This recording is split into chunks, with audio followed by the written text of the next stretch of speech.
బంగాళాఖాతంలో కొనసాగుతున్న ఆవర్తన ప్రభావంతో రెండు తెలుగు రాష్ట్రాల్లో భారీ వర్షాలు కురుస్తున్నాయి. తెలంగాణ విషయానికి వస్తే గనక మహబూబ్ నగర్ లో కూడా భారీ వర్షాలు కురిసే అవకాశం ఉందంటూ వాతావరణ శాఖ హెచ్చరికలు జారీ చేసింది. మహబూబ్ నగర్ లో ప్రస్తుత పరిస్థితికి సంబంధించిన పూర్తి అప్డేట్స్ మా ప్రతినిధి బసవరాజ్ అందిస్తారు.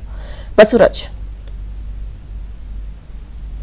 లక్ష్మీదుర్గ నిన్నటి నుంచి కూడా ఉమ్మడి మహబూబ్నగర్ జిల్లా వ్యాప్తంగా విస్తారంగా వర్షాలు కురుస్తున్నాయి. ముఖ్యంగా వనపర్తి జిల్లాలో నిన్న దాదాపు 8 సెంటీమీటర్ల వర్షపాతం నమోదైంది. అదేవిధంగా నాగర్ కర్నూలు కావచ్చు, మహబూబ్నగర్ కావచ్చు, ఈ రెండు జిల్లాల్లో కూడా పెద్ద ఎత్తున వర్షాలు కురుస్తున్నాయి. జోగులాంబ, గద్వాల, నారాయణపేటలో కొంత తక్కువ వర్షపాతం నమోదవుతున్నప్పటికీ ఈ మూడు జిల్లాల్లో మాత్రం విపరీతమైన వర్షాలు కురుస్తున్నాయి. ఈ నేపథ్యంలో బంగాళాఖాతంలో ఏర్పడిన అల్పపీడనం నేపథ్యంలో కూడా ఇక్కడ ఆరెంజ్ అలర్ట్ కూడా జారీ చేశారు. అయితే ఉదయం నుంచి కూడా అంటే తక్కువ మోతాదులో వర్షం కురుస్తున్నప్పటికీ కాన్స్టెంట్ గా ఉంది. దాంతో ఉమ్మడి మహబూబ్నగర్ జిల్లాలోని వాగులు, వంకలు మొత్తానికి కూడా పొంగి పొర్లుతున్నాయి. ప్రస్తుతం మనం పెద్దవాగు దగ్గర ఉన్నాం. పెద్దవాగు కూడా గత రాత్రి నుంచి కూడా భారీగా ఇక్కడ నీటి ప్రవాహం కనిపిస్తుంది. దీంతో పాటు ఊక చెట్టు వాగు కావచ్చు, దుందుబి నది కావచ్చు, అదేవిధంగా పెద్దవాగు ఏదైతే కోయిల్ సాగర్ వాగు కూడా కావచ్చు, ఈ మూడు వాగులు కూడా పెద్ద ఎత్తున ప్రవహిస్తుండడంతో ఇక్కడ అధికారులు గేట్లు ఎత్తి నీటిని దిగువకు విడుదల చేస్తున్నారు. ముఖ్యంగా మనం పెద్దవాగు పైన తీసుకున్నట్లయితే దిగువన సరళ సాగర్ ఉంది. సరళ సాగర్ లో 3 సైఫన్లు, ఆటోమేటిక్ సైఫన్లు ఓపెన్ అయ్యాయి. దాదాపు 2500 క్యూసెక్ల నీరు దిగువకు వెళ్తుంది. అదేవిధంగా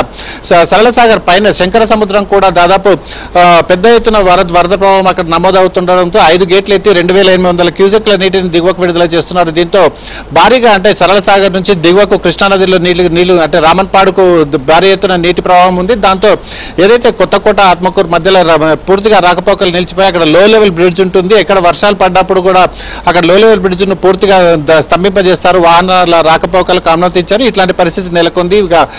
ముఖ్యంగా మన కృష్ణానది పైన ఉండే ప్రాజెక్టును పరిశీలించినట్లయితే ముఖ్యంగా జూరాల ప్రాజెక్టుకు మరోసారి భారీ వరద నమోదవుతుంది. 95,000 క్యూసెక్ల నీటి వరద జూరాల ప్రాజెక్టుకు ఉంది. అయితే ఏదైతే కృష్ణానదికి ఎగువన ఉండే కర్ణాటక రాష్ట్రంలోని అల్మట్టి, నారాయణపూర్ డ్యాంలలో ఉండే వరద మాత్రం చాలా తక్కువ స్థాయిలో ఉంది. అంటే అక్కడ నుంచి కేవలం 12,000 క్యూసెక్ల వరద మాత్రమే ఉంది. కానీ కృష్ణానదికి ఉపనది అయినటువంటి భీమా నది మాత్రం పెద్ద ఎత్తున పొంగి ప్రవహిస్తుంది. దాదాపు 65,000 క్యూసెక్ల నీరు భీమా నది పైన ఉండే సొన్నతి ప్రాజెక్టు నుంచి దిగువకు విడుదల చేస్తున్నారు. అయితే ఈ దీంతో అంటే జూరాల పైన ఉండే క్యాచ్మెంట్ ఏరియాలో కూడా పడుతున్న వర్షాలకు దాదాపు 95,000 క్యూసెక్ల నీటి ప్రవాహం పెడుతుంది. అయితే 12 గేట్లను ఎత్తి దిగువకు మళ్ళీ శ్రీశైలం వైపు నీటిని విడుదల చేస్తున్నారు. శ్రీశైలానికి కూడా భారీగా నీరు ఏదైతే తుంగభద్ర ఉండొచ్చు, అదేవిధంగా ఇక్కడ కృష్ణానది రెండు నదుల నుంచి కూడా శ్రీశైలానికి మరోసారి భారీ వరద వెళ్తుంది. మరోసారి కూడా శ్రీశైలంలో వరద పెరిగే అవకాశం ఉంది.